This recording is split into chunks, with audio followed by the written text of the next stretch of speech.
En el primer año de Ciro, rey de Persia, el Señor cumplió la profecía que había dado por medio de Jeremías. ¿Por qué regresaron de Babilonia? ¿Qué tuvo que suceder? Pero sobre todo, ¿cómo las profecías apuntaban a esto? Vamos a descubrirlo juntos en Esdras, capítulo 1. Permanecer en Cristo Jesús es el desafío más grande que nosotros tenemos. Por eso, no dejes de estudiar la Biblia, no dejes de orar. Tu Padre Celestial te espera todos los días. Vamos al capítulo de hoy. El capítulo de hoy es muy interesante. Estamos ahora estrenando libro nuevo. Estamos en Esdras.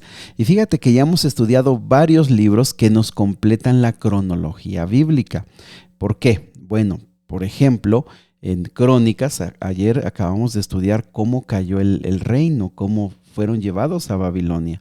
Pero también ya estudiamos Jeremías, que te digo, él fue un profeta que estuvo hasta la destrucción de Jerusalén, que se considera él mismo, ahí se cuenta en este libro cómo fueron huyendo a Egipto. Pero también ya estudiamos Ezequiel, y Ezequiel nos cuenta que él fue llevado a Babilonia, estuvo con los desterrados allá, y cómo Dios habló también a estas personas.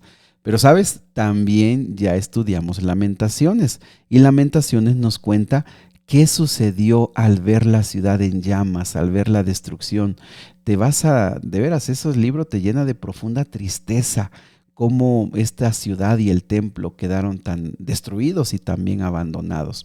Pero sabes que también ya estudiamos Daniel, y Daniel nos cuenta cómo Dios dio profecías allá en el exilio y cómo muchos de los que fueron llevados a Babilonia pues fueron personas muy importantes. También ya estudiamos un poquito de Esther, y Esther también nos cuenta allá en el exilio. Bueno, vamos con dos libros que nos van a completar esta historia, y es el libro de Esdras y después leeremos el libro de Nehemías. Varios comentarios consideran que el autor de Esdras, Nehemías y Primera y Segunda de Crónicas es el mismo, Esdras, que él fue el autor. Bien, también hay que hacer un poquito un repaso de las naciones que estuvieron atacando o que estuvieron como naciones importantes en la historia bíblica. En primer lugar, pues ya estudiamos que Egipto, ¿verdad?, esclavizó al pueblo de Dios y cómo salieron de allí, y al llegar a la tierra prometida tuvieron que expulsar a esas naciones pequeñas porque se les había dado mucha paciencia y mucha misericordia, pero sus pecados eran increíbles, eran terribles. Fueron expulsados y allí quedó el pueblo de Dios. Sin embargo, si te acuerdas, ellos también siempre estuvieron con esa idolatría, con esos ídolos, y bueno, siempre fue un problema, hasta que pues tuvieron la cumbre de su historia, que fue con David y con Salomón, y después se dividieron. Ojo con esto, es muy importante, porque si te acuerdas ya estudiamos que el norte, Israel, por haber sido más malvados y haberse alejado más de Dios, fueron destruidos 150 años antes que Judá. ¿Quiénes se lo llevaron? Aquí aparece el tercer enemigo grande, los asirios. Los asirios, ese reino tan malvado y tan perverso, se los llevaron y los dispersaron. Por eso Israel en el norte no volvió a unirse como una nación. Pero qué interesante y qué bonito es que sabemos que del norte por muchas veces, por mucho tiempo estuvieron viniendo hacia el sur en Judá, y por eso sabemos que Judá representa a todo el pueblo, a todas las tribus, porque recibió a muchos que del norte venían al sur para mantener su fe. Ojo, pero después de los asirios, después de que destruyeron a Israel, también estuvieron atacando un poco a Judá, pero no les dio tiempo porque los asirios fueron destruidos por los de Babilonia. Los babilonios llegaron a ser la nación poderosa. Fueron los de Babilonia los que finalmente destruyeron el templo, destruyeron la ciudad, se llevaron a los judíos al exilio. Pero allá también no duraron para siempre. Los medos y los persas fueron los que acabaron con Babilonia, y ahora, ojo con esto, son el poder más importante, los de Persia. Y el versículo número 1 aparece este rey importante, Ciro, rey de Persia. Fíjate que en en este caso hay una profecía que apuntaba que un día iba Dios a usar a un hombre llamado Ciro y que este Ciro volvería a traer al pueblo de Dios de ese exilio. ¿Dónde está? Está en Isaías 45. Algo que nos deja sorprendidos es que Isaías se escribió unos 150 años antes.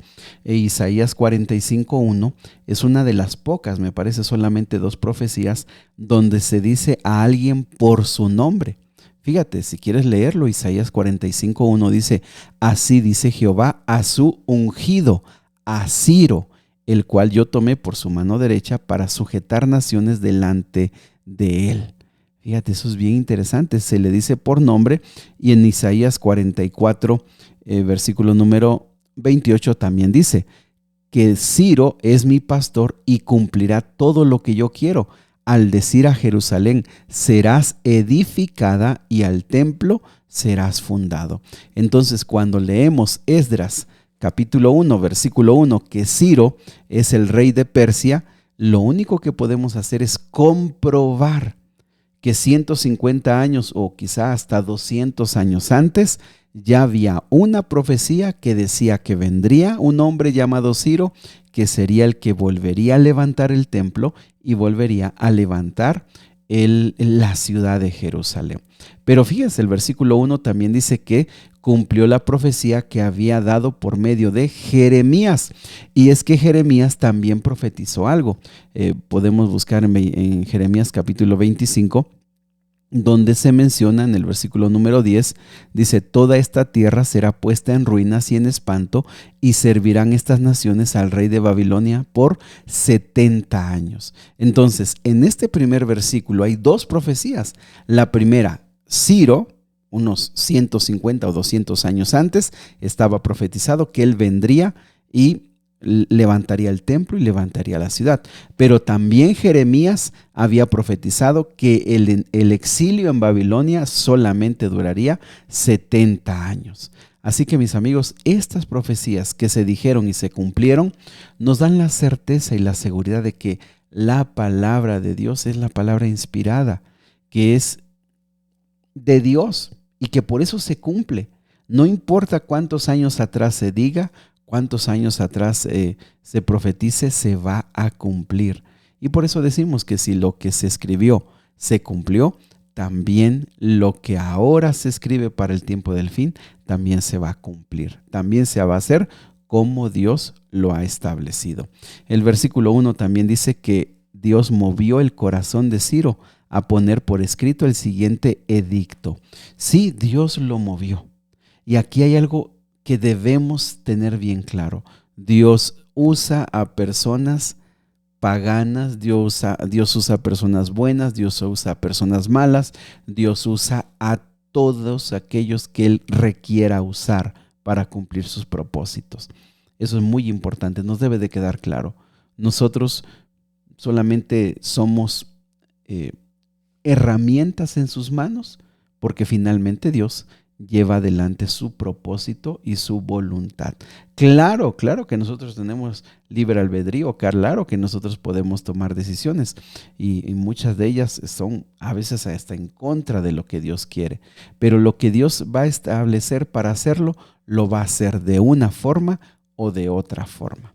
Muy bien, del versículo número 2 al versículo número 4 se presenta el edicto. Fíjense, no fue solamente de palabra. El rey Ciro puso por escrito que daba la orden para que todo el que quisiera pudiera regresar a Jerusalén y pudieran levantar el templo y pudieran reconstruir la ciudad.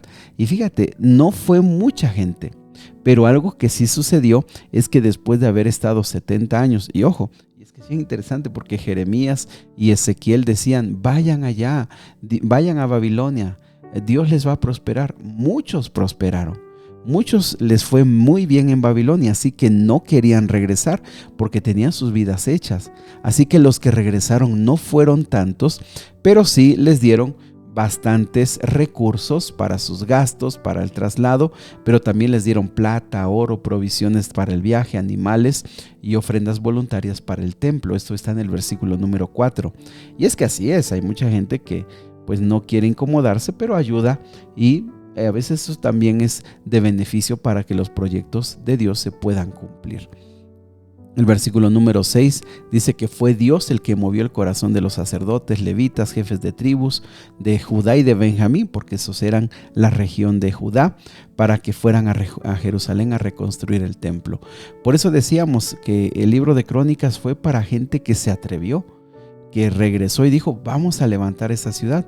Pero la verdad que también se considera que muchos eran pues gente que no tenía muchos objetivos en la vida, no tenía muchas cosas que hacer, y bueno, regresaron para levantar esta ciudad. Pero sobre todo, se dice aquí, fue el Espíritu de Dios. Mis amigos, regresar a Jerusalén, ¿para qué? En Babilonia lo tienes todo, un imperio grande, tienes negocios, Dios te ha prosperado. ¿Para qué regresas? Lo tienes todo. Pero es que en esos desafíos grandes de la vida, Dios toca los corazones. Regresarían a Jerusalén, a una ciudad destruida, con un muro destruido, con gente pues que no tenía mucho deseo de hacer proyectos, de ayudar, de colaborar. Pero ese es el punto. Dios nos llama muchas veces a cuestiones difíciles, a cuestiones imposibles. Dios muchas veces nos llama a incomodarnos para hacer acciones que nos van a traer problemas, que nos van a traer dificultades, que vamos a llorar. Pero ese es el plan de Dios. Él es el que nos mueve. Así que si a veces sientes que Dios te pone a hacer cosas que tú dices, pero ¿para qué me meto en este problema? Si yo estoy bien, no hiciera nada y estuviera yo en paz. Mis amigos, es Dios que nos llama a propósitos difíciles, imposibles. Él es el que mueve el corazón. Del versículo 7 hasta el versículo número 11 se da una cuenta clara de las cosas del templo, de los artículos del templo que se les dieron para que los pudieran regresar a Jerusalén, al templo, y de esa manera se conservara mucho de esto, pues que era muy antiguo, que era parte de la historia, y por supuesto que eran objetos muy sagrados, como tazones de oro, de plata, recipientes para quemar incienso, copas de oro, copas de plata, otros artículos, todo detallado en su cantidad, y eso también se regresó. Mis amigos, lo que vemos es que van a regresar un pueblo pequeño, pero con convicciones profundas. Dios los lleva. Desafíos tendrán muchas adversidades, pero movidos ¿por qué? Por la profecía. Hay 2 profecías que nos respaldan. Hay 2 profecías de Dios que se dijeron hace tiempo y se están cumpliendo. Esos son los cristianos del tiempo del fin. Los cristianos del tiempo del fin son llevados por las profecías, pero también son llevados por el Espíritu Santo. Mis amigos, busquemos a Dios, seamos movidos por el Espíritu Santo, seamos movidos por la palabra de Dios, y el Señor nos dará éxito, nos sostendrá en este tiempo, en estos tiempos tan difíciles. Querido Padre, nos ponemos en tus manos, porque también pasamos adversidades, también pasamos situaciones muy difíciles. Ayúdanos a ser movidos por tu Espíritu Santo y a ser movidos por tu palabra. En el nombre de Jesús. Amén.